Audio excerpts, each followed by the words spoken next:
Hey, everybody. Welcome back to the Fire Social Worker Podcast. I am your host, Joey Laswell, and I'm glad you're here with me today. I really appreciate it.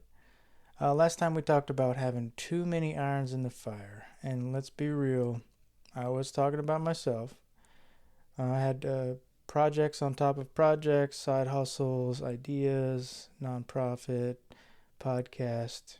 You name it, I was probably trying to do it, and it felt like juggling chainsaws while riding a unicycle. Would not recommend. Today, I want to build on that conversation and kind of talk about how to actually simplify when life feels overwhelming. Because if you're anything like me, you care deeply. You've got ambition, but sometimes it's just too much. So let's start with a quick update. Since the last episode, I've been doing a lot of reflecting on what I want to focus on, what really matters to me, my family, my mission, and honestly, it's been uncomfortable.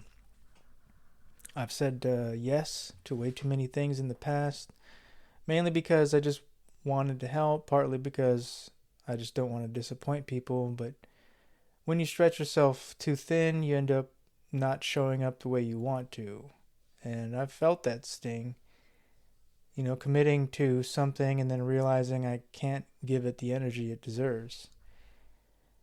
It kind of reminds me of something that I see in my clients all the time. We're told to do like everything, pay off debt, save for retirement, start side hustles, give back, spend time with family. And the truth is, when you try to do it all at once, a lot of times you end up feeling like you're failing everywhere. And that's kind of how I felt. And I know I'm not alone in that. So here's the thing. Ambition is a double-edged sword. It pushes us to grow, but it can also bury us under the weight of our own expectations. For social workers especially, we're trying to carry too much. Clients, paperwork, family stress, community needs. And then you throw on the financial layer on top of that, and it's a no wonder why a lot of us feel just really exhausted. But here's what I've learned. If everything is a priority, nothing is a priority. You can't sprint in every direction and expect to make progress. At some point, you've got to pick a lane that matters most right now and just focus your energy there. It's the same with money. If you're paying $25 here and $40 there across 6 different debts, it feels like you're not moving the needle. But if you attack one thing at a time, whether that's the smallest balance for a quick win or the highest interest for the math nerds out there, you just start to feel the momentum. And momentum builds hope. Alright, so let's get practical. There are 3 things that I've been using to cut through the chaos, and maybe they'll help you too. Step 1 is to take inventory. Write everything down on your plate. Work, family, side hustles, even the little nagging tasks. Sometimes just seeing it all in one place makes you realize, oh, no wonder I am exhausted.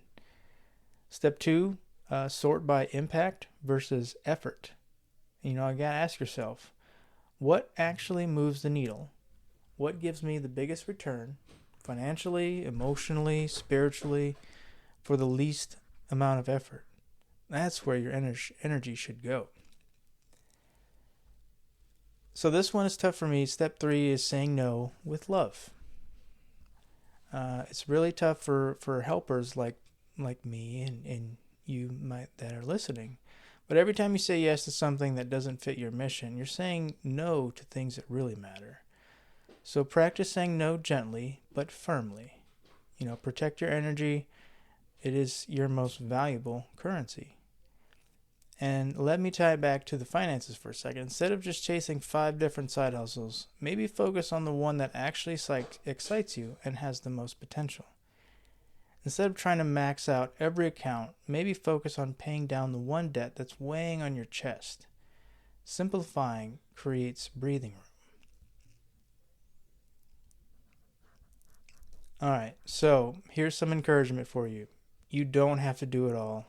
You just have to do the right next thing. For me, that means focusing on Made Up Memphis and this podcast. Those are the places I feel called to pour into right now. The rest, I'll get to it later. Or maybe I won't, and that's okay. So, I want to leave you with a challenge. What's one thing you can say no to this week? One thing that you can set down so you have more room to say yes to what really matters. But anyways, thank you so much for tuning in. If this episode resonated with you, share it with a friend who might need a reminder to slow down and focus.